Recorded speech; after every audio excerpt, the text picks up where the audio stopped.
Bonjour à tous et bienvenue dans votre émission. On dit d'elles que le paradis se trouve sous leurs pieds. Dans la tradition musulmane, les mères ont un rôle central. Comment nous guident-elles dans notre développement personnel? Comment nous apprennent-elles à trouver notre place dans la société? On va en parler avec nos invités, deux femmes, deux mères justement, Asma Ghenifi, psychologue, et Simona Tersini, sociologue.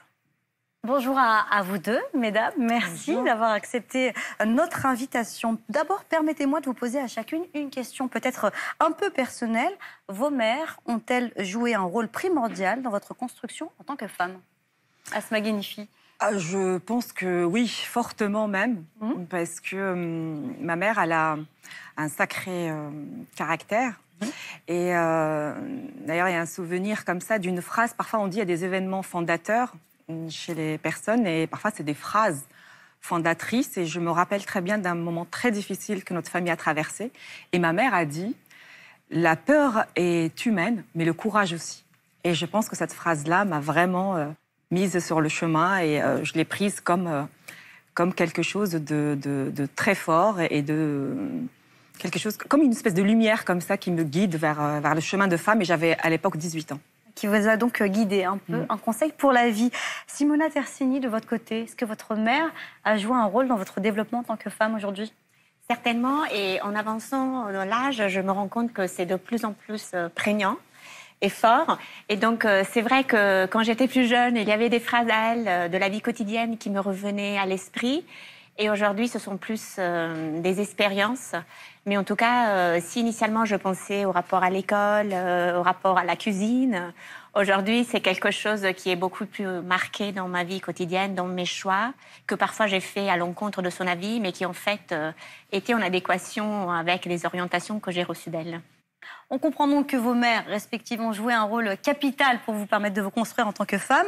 Les mères, justement, elles nous apprennent aussi la valeur du travail, de l'indépendance économique et aussi, parfois, elles nous apprennent à entreprendre. On va le voir dans le reportage signé Nazim Bel Abdelwaheb. On va faire medfouna, tfaya. Couscous, tfaya. Il va y avoir une sauce au poulet. Et avec des oignons caramélisés par-dessus, la semoule. Du coup, il va y avoir 3 plats. On a. Là, ma mère, elle va mariner la viande. Et moi, je prépare la semoule. Une alchimie de goût et de saveur que Tamou et sa mère Yamna aiment partager. Ces longues heures en cuisine, notamment, ont noué une relation fusionnelle entre les deux femmes. Au menu, le plus souvent, des recettes traditionnelles marocaines, leur pays d'origine. Ces recettes, c'est toujours les mêmes, j'arrive pas à les changer. Je fais sa manière à elle. Quand vous avez vu le couscous, c'est elle qui m'a appris. Je le fais comme ça, moi, j'arrive pas à le mouiller, le mettre au micro-ondes. Ça, c'est pas possible pour moi. Elle n'a pas vraiment suivi de cours. Elle a appris à la maison, avec moi, en me regardant cuisiner. Je te laisse finir le couscous et je m'occupe des salades. Yamna, la maman, vit au Maroc. Elle est venue passer du temps chez sa fille. Véritable cordon bleu, elle a donné le goût de la cuisine à Tamou. Depuis le confinement, la jeune femme en a même fait son métier, devenue cuisinière pour le plus grand plaisir de sa mère. Elle a toujours été attentionnée et continue à l'être. Elle est restée la même. Vous voulez nous faire pleurer, c'est ça, hein?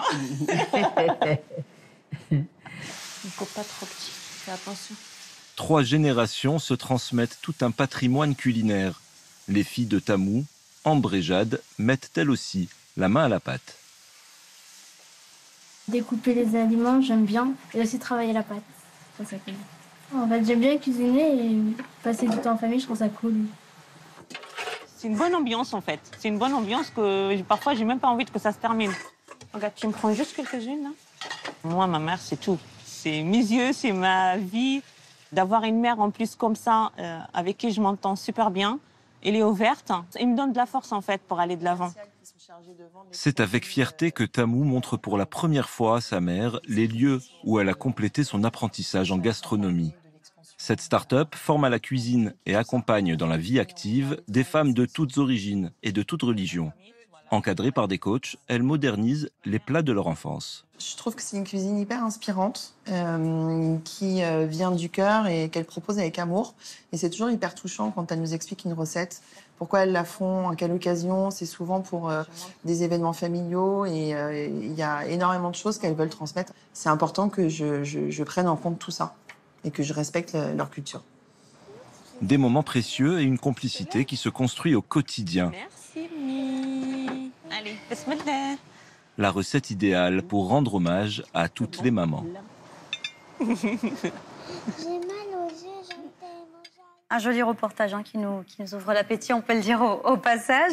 Asma Ghenifi, on voit donc cette mère avec sa fille qui gagne sa vie grâce au savoir-faire. Qu'est-ce que ça nous apprend? Comment les mères transmettent l'ambition finalement? Par la cuisine, par exemple, c'est ce qu'on vient de voir. C'est une transmission culturelle. Je pense que la mère, par exemple, de cette jeune femme n'a pas été à l'école pour apprendre comment cuisiner, comment faire. Et je pense que cette manière de transmettre la culture passe aussi par la cuisine traditionnelle, par peut-être aussi de la musique. Il y a beaucoup de choses qui passent par là. Et les mères, elles sont en fait les fondatrices de la transmission culturelle. Là, on a l'impression aussi qu'il y a la transmission, mais aussi des traditions. Ça compte tout autant que peut-être d'autres transmissions, c'est ça que ça veut dire? Exactement. Et la tradition, quand elle est même modernisée, parce que là, on voit le changement. Tradition, la mère qui transmet la manière de faire le couscous, et après, on la trouve, la fille, qui va aller travailler ailleurs avec d'autres personnes de d'autres cultures différentes. Donc, elle est modernisée, mais en même temps, elle garde cette culture. Donc, le lien, il est encore là dans la transmission. Simone Latersigny, on parle beaucoup de la valeur courage auprès des mamans. C'est un terme qui revient aussi beaucoup auprès des mères qui ont connu l'immigration. Vous avez travaillé sur cette question. Comment on explique cette valeur courage? À mon avis, en tant que sociologue et en tant que mère, dans cette valeur courage, il faut prendre en compte la trahison. C'est-à-dire le courage d'admettre que ces enfants puissent en partie trahir l'héritage qu'on veut faire passer pour que cette transmission soit réellement et sincèrement appropriée et vécue pleinement. Et je l'ai vu, en l'occurrence, dans mon terrain de thèse, notamment dans un quartier populaire de Nanterre. Cela remonte à il y a 20 ans. Mais je me souviens très bien d'une des mères qui m'accueillait chez elle, qui avait intégré dans sa tradition familiale le coq au vin. Sauf qu'elle avait remplacé, puisque en fait, dans sa famille, il y avait des femmes qui avaient travaillé à domicile chez des Français colons. Et elle avait remplacé avec du vinaigre le vin pour que la recette du vinaigre soit acceptable du point de vue islamique. Et l'on était très fiers. Et il admettait que sa fille puisse changer aussi partiellement sa recette. Et je pense que c'est symbolique de quelque chose qui est très important, parce qu'il n'y a pas plus important que d'admettre que les désirs des enfants puissent ne pas couvrir complètement ceux des parents. Et en même temps laisser la place à quelque chose qui permet aux enfants de se structurer. Voilà. Alors justement, on va se tourner vers notre psychologue. On a la chance d'avoir une psychologue en plateau avec nous, Asma Ghenifi. Comment faire face au traumatisme causé par le déracinement culturel? Parce que c'est une réalité à laquelle on fait face beaucoup de mères, finalement. La réponse que j'ai envie de vous dire, c'est tout de suite prise en charge psychologique pour aller comprendre cette transition. Parfois, elle est extrêmement difficile. Qu'elle soit choisie ou pas, quitter son pays, ses racines, sa culture, ses traditions, ses habitudes est très compliqué pour venir s'installer dans un autre pays, surtout que la langue aussi change. Donc on n'est plus dans une structure où on va continuer à parler la langue. Quand on parle de traumatisme, c'est qu'il y a quand même quelque chose qui ne passe pas. Un traumatisme, c'est figé, c'est-à-dire qu'il y a quelque chose qui reste. Et je pense que la crainte d'ailleurs des patientes qui viennent au centre Phoenix, c'est aussi la peur de transmettre leur traumatisme. Et on parle souvent aussi de traumatisme transgénérationnel. On voit des patientes qui arrivent et qui nous parlent d'angoisse, de stress, de troubles de sommeil. Il s'agit de mères qui ont un certain âge, c'est ce que vous nous dites, issues de l'immigration. Ou parfois, c'est leurs enfants. C'est les filles de certain âge, 30 ans, 40 ans, elles viennent avec des symptômes. Et quand on essaye de creuser pour savoir d'où ça vient, comment ça a été transmis, enfin même pas transmis, c'est dans le travail thérapeutique qu'on apprend qu'en réalité, c'est pas son propre traumatisme, mais c'est celui de sa mère. Les peurs, que par exemple, j'ai une patiente en tête, sa mère avait peur de manquer des choses. Et donc, elle passait sa vie à acheter des choses et ranger des placards remplis. Et ma patiente, elle a le même symptôme. et elle ne comprend pas l'origine. Elle qui n'a pas connu le manque. Qui n'a jamais connu le manque. Simona Tersini, est-ce que c'est quelque chose que vous avez ressenti, vous, sur le terrain? Vous nous expliquez qu'il y a déjà plus de 20 ans, vous avez travaillé auprès de cette population immigrée dans les quartiers populaires. C'est quelque chose que vous avez retrouvé? Oui. Il y avait certainement des non-dits, mais il y avait aussi une envie de vivre de manière un peu politisée cette maternité, une conscience de ça. Je pense notamment à un moment donné où j'étais dans une association qui était à la fois un club de prévention et qui faisait du soutien scolaire. Et les maires du quartier qui étaient liés à cette association revendiquaient la possibilité de fêter le Moulid. Et ils soutenaient la naissance la célébration de la naissance du prophète. Et elles étaient très conscientes du fait que leurs enfants adolescents n'allaient certainement pas faire preuve de reconnaissance à l'égard de leur maternité à leur âge, et qu'en revanche, elles se devaient de fêter ensemble cette fête et l'énormité de ce que cela veut dire qu'être mère aujourd'hui.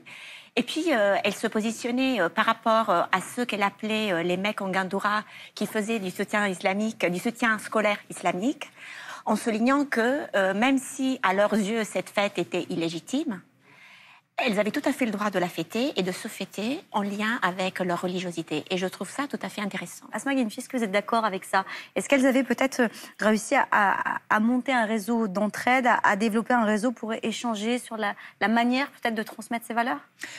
Oui, tout à fait. Et je pense aussi que chaque femme, mère, a cette capacité de changer les choses. C'est-à-dire que, surtout quand on est à l'étranger, quand les femmes, elles sont déracinées, le fait de se retrouver et se regrouper en créant des associations ou en tout cas juste un moment de rencontre entre elles, ça permet en fait de pouvoir concrétiser leur projet. Et c'est ça en fait le terme de mère, courage. Alors justement, sur cette question de la transmission des valeurs, on a demandé l'avis de l'écrivaine Nouza Guessous, auteure du livre « Une femme au pays des Fouqara ». Regardez son avis. Personne ne peut le nier, que les mères sont transmettrices des valeurs. Maintenant, comment elles les transmettent et qu'est-ce qu'elles transmettent, ça c'est une autre question. Comment elles les transmettent? Elles peuvent les transmettre de manière mécanique, je dirais. Elles peuvent être de véritables courroies de transmission, dans la mesure où elles vont transmettre des valeurs culturelles, morales, citoyennes, d'une certaine manière, comme elles les ont apprises, comme elles les ont intégrées, sans nécessairement les remettre en question et sans nécessairement se poser la question, est-ce que ces valeurs sont encore adaptées à la génération de leurs enfants? Donc ça, c'est une transmission que j'appellerais mécanique et qui est, c'est pas pour dire qu'elles ont tort ou pas tort, la réalité est là. Si elles ont été formatées d'une certaine manière, en général, elles vont transmettre ces manières-là, d'autant plus que à ce formatage va s'ajouter la peur qu'elles peuvent avoir pour leurs enfants, la peur que leurs enfants rentrent dans la contestation et la peur que leurs enfants aient des problèmes dans leur vie, des problèmes dans les relations avec les autres. Bon, maintenant, cet aspect-là de transmission de valeurs de manière mécanique ou de valeurs réfléchies et adaptées est particulièrement important pour ce qui concerne les rapports hommes-femmes. D'accord? Et en particulier dans les sociétés patriarcales traditionnelles, telles que la majorité des sociétés de culture musulmane. Hein. Eh bien, dans ce cas-là, cette transmission mécanique va faire que, en fait, la fille en particulier va être formatée à un modèle de féminité qui ne dérange pas la société, et le garçon va être formaté à un modèle de masculinité où il devra avoir le beau rôle, où il devra être l'autorité, où il devra être fort, ne jamais se démentir, etc. Et ça, au jour d'aujourd'hui, ça pose des tas de problèmes. Asma Ghenfi, je vous voyais acquiescer, sourire. Vous êtes visiblement d'accord avec ce processus de transmission mécanique des valeurs? Tout à fait. Et nous, en tout cas en psycho, on peut parler de transmission consciente et inconsciente. Mais en tout cas, toute culture, si elle n'est pas modernisée, si elle n'est pas retravaillée, ou une tradition, elle est vouée à l'échec. Et donc, c'est vrai qu'on a constaté que les mères méditerranéennes en général, mais je rejoins ce qu'elle vient de dire, elles sont des mères, quand on fait des transmissions mécaniques ou même inconscientes, c'est-à-dire qu'il n'y a pas eu une histoire de réflexion intellectuelle. Et donc, c'est pour ça qu'on peut leur en vouloir, comme on peut ne pas leur en vouloir à des mères qui n'ont pas été éduquées. Et donc, elles vont reproduire, je vais dire par exemple juste des violences, parce qu'elles ont elles-mêmes été éduquées de cette manière-là, et des différences entre comment élever une fille et comment élever un garçon. Et on le voit jusqu'à aujourd'hui, cette différence. Justement, Simona Tersini, on entendait Asma, on entendait aussi notre intervenante nous expliquer que la transmission n'était pas évidemment la même lorsqu'on transmet des valeurs à une fille, à un garçon. C'est clair. En tant que mère, quand j'ai commencé à avoir un désir de maternité, j'imaginais des garçons, et ce sont des garçons que j'ai eus. Peut-être que ce n'est pas par hasard de mon histoire personnelle, mais disons que cette histoire de la relation mère-fille est particulièrement délicate et particulièrement politique.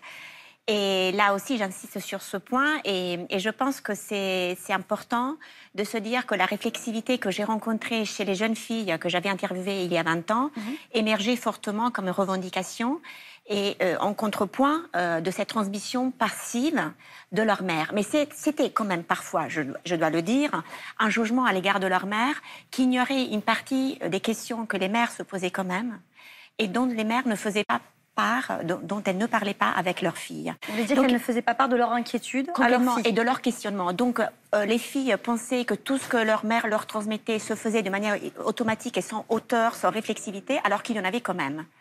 Et ça me paraît extrêmement intéressant parce que beaucoup de chercheurs qui ont travaillé sur l'islam homme ont, à un moment donné, il y a 20, 30 ans, souligné le fait que l'islam des jeunes était un islam complètement différent de celui des parents, qui était livresque, intellectuel, versus l'islam populaire.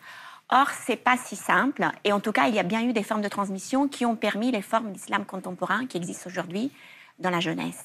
Il y avait donc bien une réflexion, mais elle n'était peut-être pas verbalisée. Elle n'était pas verbalisée auprès des enfants. Absolument. Alors, et surtout, elle était échangée avec d'autres mères et avec des amis et des proches, sans que les enfants le sachent.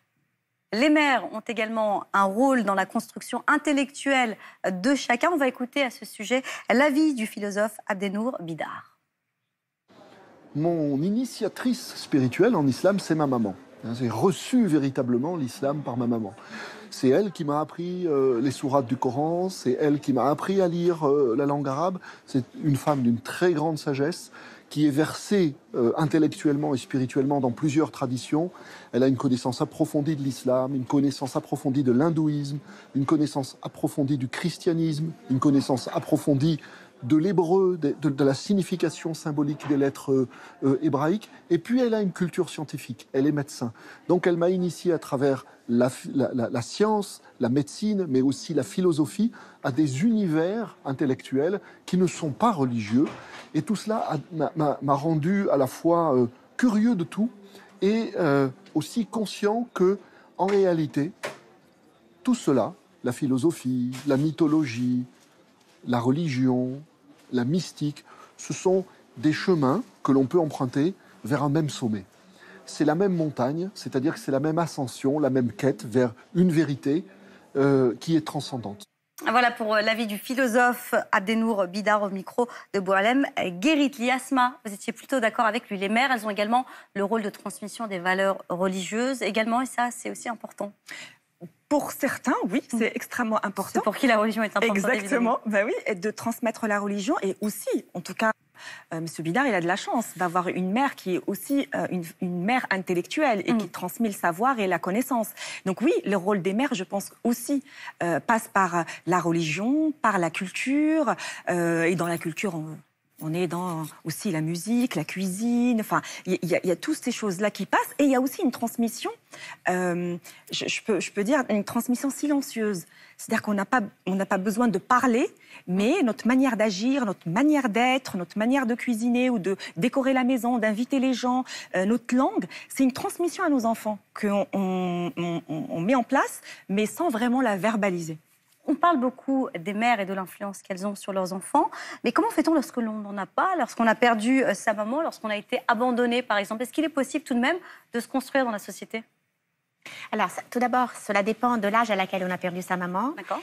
Je pense qu'il faut tenir compte des dimensions conscientes et inconscientes, et puis des traces de ces transmissions, même dès lors que la maman est décédée. Par exemple, ma mère a perdu sa mère très jeune, et par ses tantes, elle a eu des récits de sa mère et de ce que sa mère envisageait pour elle. Et donc, cette mémoire familiale est très importante. Donc, je pense que dans les trous mémoriels et dans les vides remplis par les proches, il y a quelque chose à travailler qui permet aussi de se construire et de faire avec, d'être avec. Asma, comment on fait malgré tout pour garder les valeurs, pour ensuite les transmettre soi-même à ses enfants? Quand on perd une mère ou un proche, ou les deux parents pour beaucoup, on n'est jamais seul. On est toujours repris. En tout cas, dans notre culture, dans notre tradition, si on perd un membre de la famille, on est repris par les grands-parents, par les tatas, les tontons.